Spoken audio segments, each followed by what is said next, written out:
welcome to the Fiber Fables podcast. My name is Faith and I'm a knitter living here in Kansas, and this is my space where I talk all about my knitting, spinning, and any other yarn related crafts that I get into. Normally I do podcasts on here and the occasional week of knitting vlog, but today I have a knit and chat. So I recently asked on Instagram if anyone had any knitting related topics that they would like me to discuss in an upcoming knit and chat. And I have a few topics that I will be discussing throughout the course of this video. One of them is how I started test knitting and how my overall experience has been. The importance of the knitting community was just something I thought of. My views on seasonal knitting, what I love about knitting, and I'll finish up with if I'll ever knit any home decor. So the project I will be working on is actually a test knit, and it's kind of in an awkward state right now. It's the Lino Tee by Brianna Mason. It's a drop shoulder. I'm working on the neckline right now. It's just a drop shoulder t-shirt. I'm knitting it in Lion brand Kobu in the color olive, and I'm using my Chiagu metal needles, so I hope the sound isn't too distracting. I apologize if it is. I will be marking off some rows, so I'll probably be reaching over here a little bit. I also have Terry on my lap too, and she's probably going to try to eat my yarn as I'm moving it around, so I also apologize for that. But I'm just going to get right into it. I didn't prepare at all for this video. I just wrote down the topics to discuss, and I'm just going to mention things as I talk about them, so that way it really feels more like a discussion. So I'll start off with the first topic, which is how did I start test knitting? My first test knit was the Brooklyn shawl by Jenny Gillard. I'll put in a photo of it here. It's an asymmetrical garter stitch shawl with a cable panel on the side of it. I knew how to do cables, and I didn't knit too many shawls, but the construction was overall very simple, so I had no trouble with that. And I just really liked collaborating with the designer and with the other people who were knitting the pattern. I feel like, especially if there's techniques that you've never done before, having a few other people who are knitting the pattern alongside you can help you out. So after that test knit, I applied to more since I already had some test knitting experience I could add to my resume. So I'll just list some of the test knits that I can name off the top of my head. I knit the Ornament Sweater by the Knit Stitch, which is an all over cabled pullover. I test knit the Winona pullover by Emily Chen. I've test knit the Never Sweater by Kalila Harry. I test knit the Listook by Jenny Gillard. I test knit the Bora pullover. I've tested a lot of patterns. Excuse me, and I'm working on one right now. All of them are very fun. So I guess I'll just kind of talk about some things I had to learn about test knitting. There's a deadline, and I'm not bothered by deadlines, but I was taking on so many test knits when I was introduced to them that I would see a tester call on Instagram and I would immediately apply for it without thinking if I had the yarn for it, if I wanted to wear that, if I liked how the garment looked, or whatever the item that needed to be test knitted looked. I wasn't taking any of that into consideration, so I was test knitting all these garments that I would never wear and have since been ripped out because there was no use coming out of them. So I took a step back and thought about how many test knits I'd ideally like to have on my needles, which is 2. I don't let myself apply for another one while I have 2 on the needles. It's it's easier for me to manage that way. However, if I am like have like the ribbing left to do on a sleeve of a test knit, I'll apply for another one. Just like if I have a small amount left on a test knit that I'm already doing and I already have 2 on the needles, I'll just apply so that way when the test knit that I'm almost finished with, I can have a backup for it immediately. I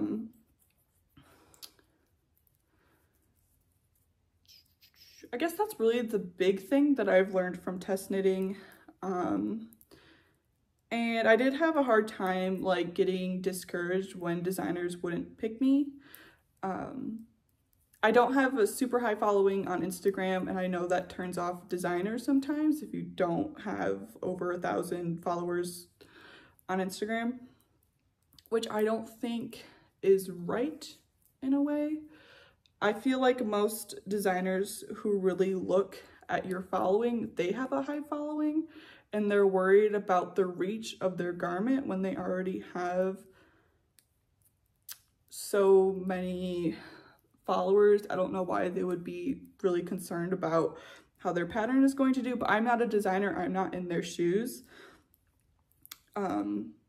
So I apply for Ozetta's test knits all the time and I never get them. I apply for Nordland's test knits and I don't get them. I apply for Ullin Knitwear's test knits and I don't get them. And it's not that big of a deal. Like, there's so many designers out there who are always calling for test knitters.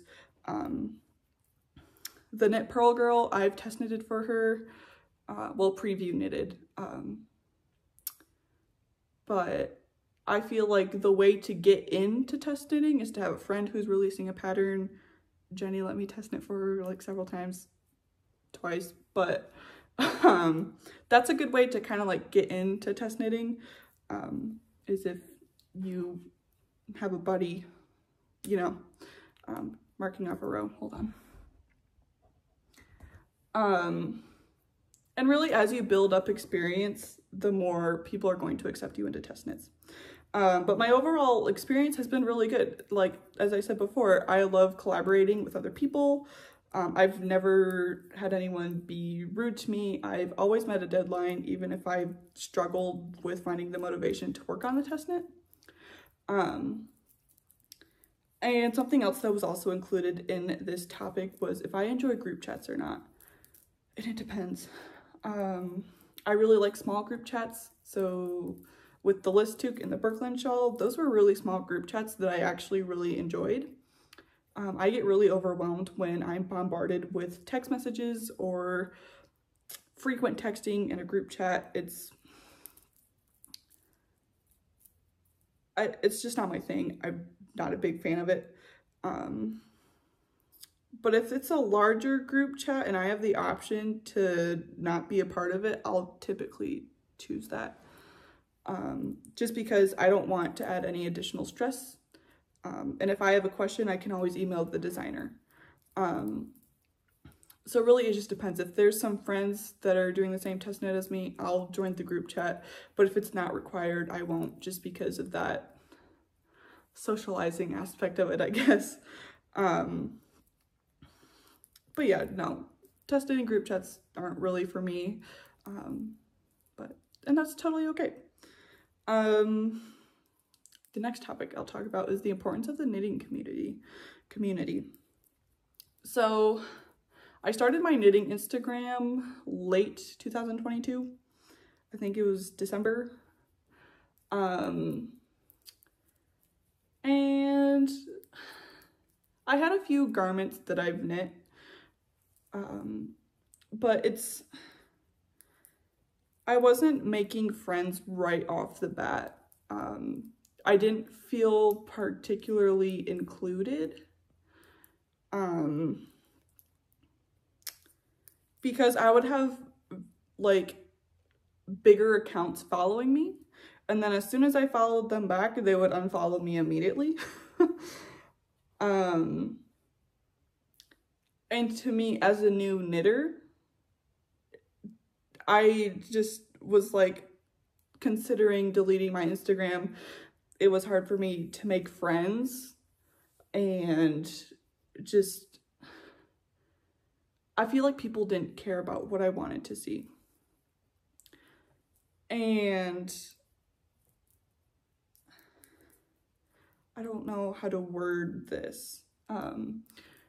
As I've progressed through with my knitting skills and with reaching out to people, like whether it's just questions about a pattern or just commenting on someone's post like, hey, this sweater looks really nice, or I'm knitting this too, or I really like the yarn you chose, I've made decent friends along the way and that I talk to almost every day.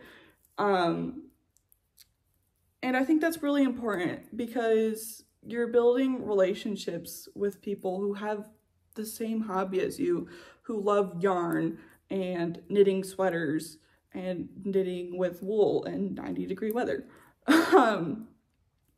It's just, I think there's some changes that could be made to the knitting community. Like,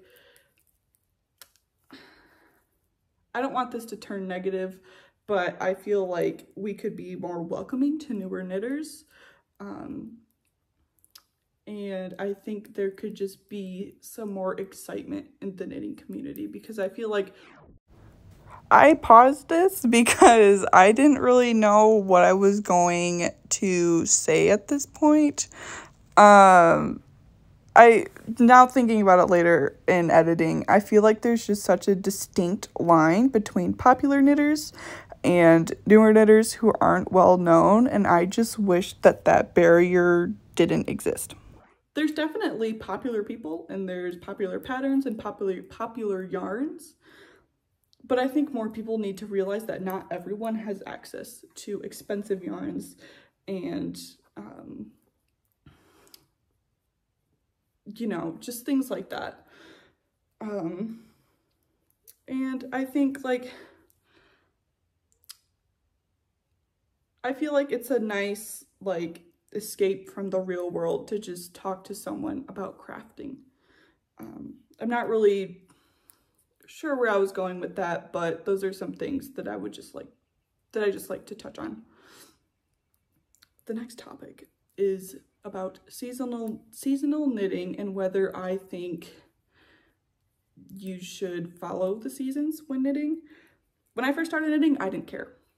I only knew how to knit sweaters, and that's what I wanted to focus on, was knitting sweaters. So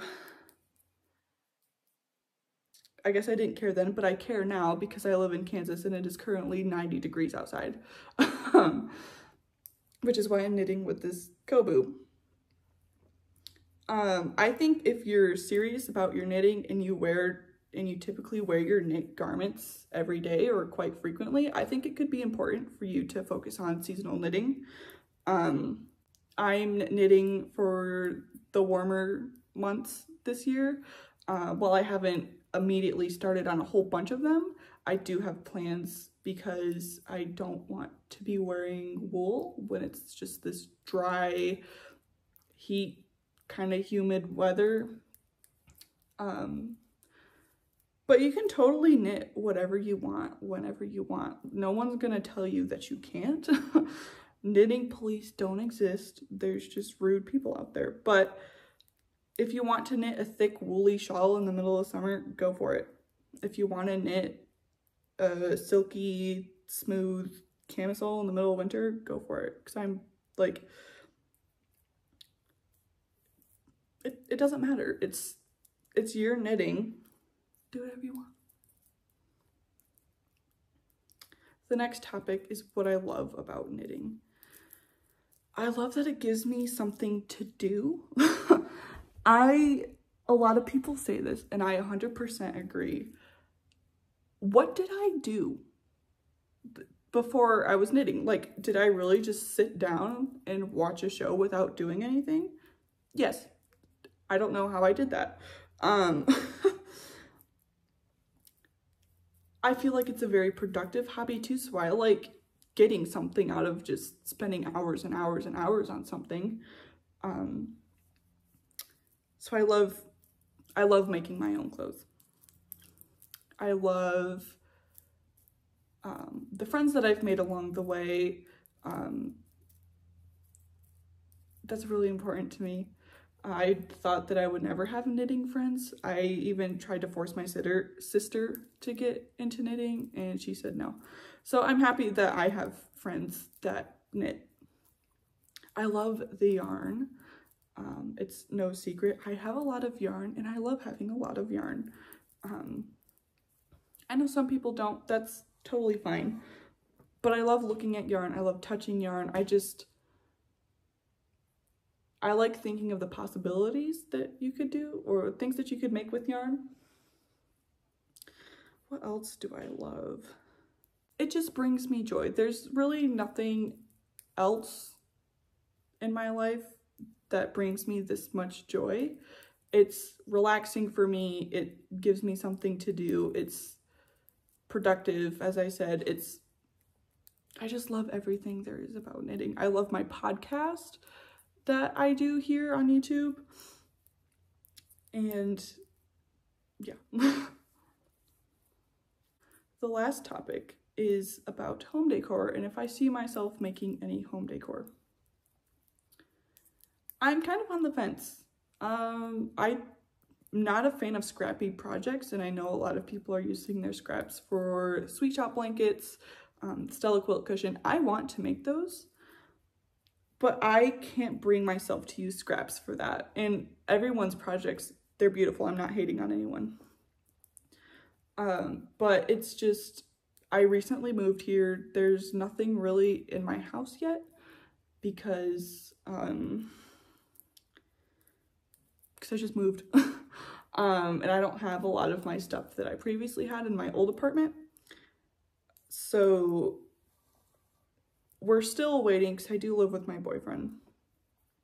We're still waiting to spruce it up in here and really get some decor in here. So I can't really decide what I want home decor wise. I do have yarn to make 2 blankets. It's the really thick, fluffy yarn. I have a color similar to this and a white and beige yarn to make a stripy blanket. And that's really the plans that I have for home decor at the moment. I do want to make an emotional support chicken. That's not really home decor, but it could be. I do want to make pillows for the bed, and also we're planning on getting like a really big sectional couch, and I would like to make pillows for that too. I really want to make dishcloths. I'll have to get some of that Lily Sugar and Cream. That yarn's really good for dishcloths, and make a few for the house. And that's really it that I can think of home decor wise. But no, I get why people want to do it and why people have been doing it to stash bust and scrap bust. It's just, I'm not 100% sure what I want to decorate my house with knitting wise, but I'm definitely open to any ideas that anyone may have. Oh, pot holders would be good. That'd be a really good idea, actually. But I think some more opportunities to do some home decor will open up for me in the future. Those are all the topics that I have to discuss. If you have any other knitting related topic that you would like my opinion on, you can leave it in the comments below. I'm on Instagram as the.redhead.knits, and I'm on Ravelry as Knits by Faith. Feel free to subscribe. As I said, I do post a lot of podcasts. Well, I post podcasts bi-weekly, and every other week I do a fun little video like this knit and chat, or it'll be a vlog. But yeah, if you like knitting related content and any other yarn related craft, feel free to stick around and subscribe, and I will see you next time.